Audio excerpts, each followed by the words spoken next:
दोस्तों, हर इंसान की जिंदगी में कभी न कभी ऐसा वक्त आता है जब उसे लगता है कि उसकी अच्छाई का कोई मोल नहीं। हम दूसरों की मदद करते हैं, किसी का भला चाहते हैं, लेकिन बदले में हमें सिर्फ उपेक्षा और निराशा मिलती है। कई बार तो हमें यह भी महसूस होता है कि दुनिया में बुराई करने वालों का ही राज है और जो अच्छा करता है उसे ही तकलीफें झेलनी पड़ती हैं। क्या सच में अच्छा करने का कोई फायदा नहीं? क्या हमारे कर्म व्यर्थ चले जाते हैं, या फिर कहीं ना कहीं किसी न किसी रूप में वे हमारे जीवन में लौट कर आते हैं? अगर आपके मन में भी कभी ये सवाल उठे हैं, अगर आपको भी कभी यह महसूस हुआ है कि आपकी अच्छाई का कोई मूल्य नहीं, तो ये कहानी आपके लिए है। इसे सुनने के बाद आपको एक ऐसा जवाब मिलेगा जो आपकी सोच बदल देगा और शायद आपकी जिंदगी भी। दोस्तों, एक गांव में सुमित्रा नाम की एक दयालु औरत रहती थी।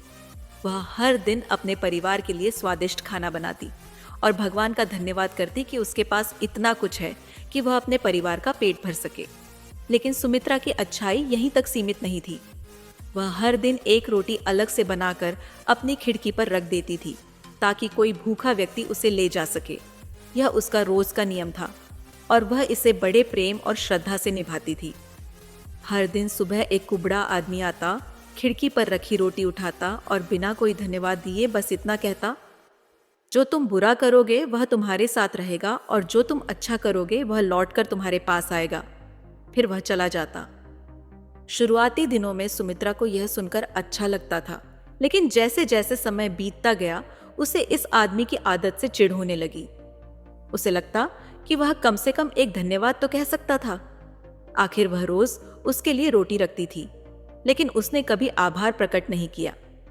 बस अपनी वही बात दोहराता और चला जाता।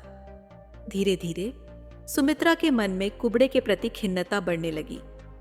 उसने सोचा, यह आदमी रोज मेरी दी हुई रोटी खा जाता है, पर न तो धन्यवाद कहता है, न ही कभी खुश होता है। बस अपनी वही लाइन दोहराकर चला जाता है। एक दिन गुस्से में आकर सुमित्रा ने सोचा कि अब इस आदमी को सबक सिखाना चाहिए। उसने रोटी बनाते समय उसमें जहर मिला दिया और खिड़की पर रखने के लिए बढ़ी। लेकिन जैसे ही उसने रोटी खिड़की पर रखनी चाहिए, उसका दिल कांप गया। हे भगवान, मैं क्या करने जा रही हूँ, उसने खुद से कहा। उसके मन में अचानक अपने कर्मों के परिणाम की चिंता हुई। अगर यह कुबड़ा मर गया तो, अगर उसकी वजह से किसी की जान चली गई तो, यह सोचते ही उसके शरीर में सिहरन दौड़ गई। उसने तुरंत वह जहरीली रोटी उठाई और आग में फेंक दी। फिर एक नई ताजी रोटी बनाई और खिड़की पर रख दी। रोज की तरह वह कुबड़ा आया, रोटी उठाई, वही वाक्य दोहराया और चला गया।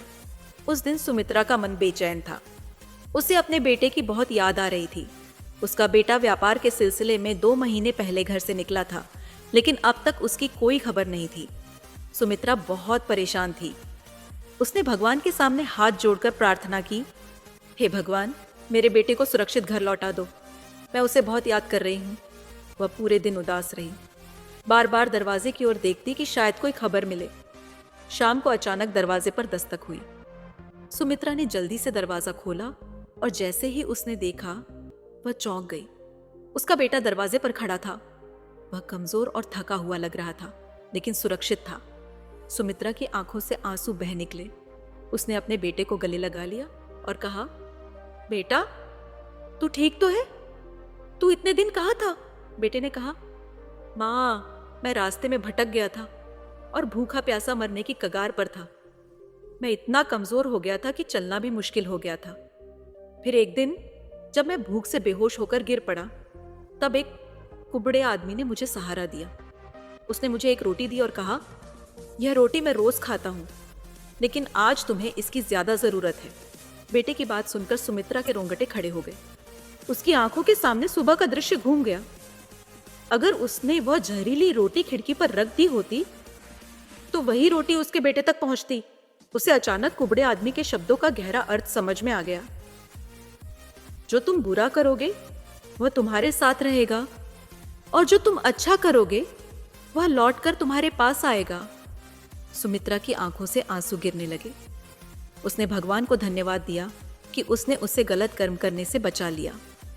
उस दिन सुमित्रा को एहसास हुआ कि सच में जो भी कर्म हम करते हैं वे किसी न किसी रूप में हमारे पास लौट कर आते हैं, चाहे अच्छे हों या बुरे। दोस्तों, जिंदगी में कई बार हमें ऐसा लगता है कि हमारी अच्छाई और मेहनत का कोई नतीजा नहीं निकल रहा, लेकिन सच तो यह है कि हमारा हर अच्छा या बुरा कर्म कहीं न कहीं किसी न किसी रूप में लौटकर हमारे पास आता ही है। इस कहानी ने हमें यह सिखाया कि भले ही हमारी नेकी का तुरंत परिणाम न दिखे, लेकिन समय आने पर वही अच्छाई हमारे जीवन को संवार सकती है। इसलिए कभी भी अच्छाई करने से पीछे मत हटो, क्योंकि जो तुम अच्छा करोगे वह लौट कर तुम्हारे पास जरूर आएगा। अब फैसला आपका है। क्या आप भी बिना स्वार्थ के अच्छा करने का संकल्प लेंगे? अगर हाँ, तो कमेंट में यश लिखें। अगर आपको ये कहानी पसंद आई हो और इससे कुछ सीखने को मिला हो तो इसे लाइक जरूर करें। ऐसी ही प्रेरणादायक कहानियों के लिए चैनल को सब्सक्राइब करें और बेल आइकन दबाएं ताकि आप कोई भी नई कहानी मिस न करें। अपने विचार कमेंट में ज़रूर बताएं। क्या आपको कभी ऐसा अनुभव हुआ है जब आपकी अच्छाई लौटकर आपके पास आई हो? धन्यवाद।